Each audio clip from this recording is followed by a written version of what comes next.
Mga atleta naman mula sa iba't ibang paaralan nagtagisan sa sports sa Mangaldan, Pangasinan. Tunghayan sa report.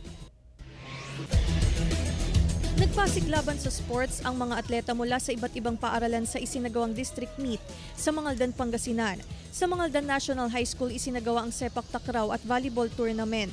Mahalaga raw ang pagsali sa mga aktibidad tulad nito upang malinang ang tiwala sa sarili at maging aktibo sa larangan ng sports. It helps me po na pagsikapin yung pag-aaral ko po and sumali po sa mga activities po na yun kasi po parang winning a game po, yun po yung nagpapa po sa school, it's part of the school and nakakatulong rin po yun sa studies.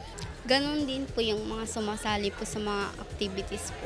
Tapos po yung mga nag-aano po sa mga performance po. Kunyari po sa mga ibang subject po.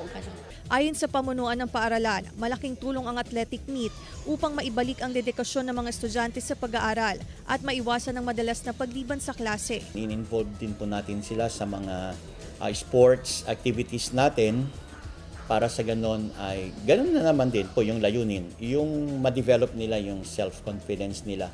Kasi sa pagsali nila ng mga activities na ito, mapapag-aralan nila at marirealize nila na meron din pala silang mga potential. Kasama si Jing Dakanay, Claire Lacanilaw, 1 North Central Luzon.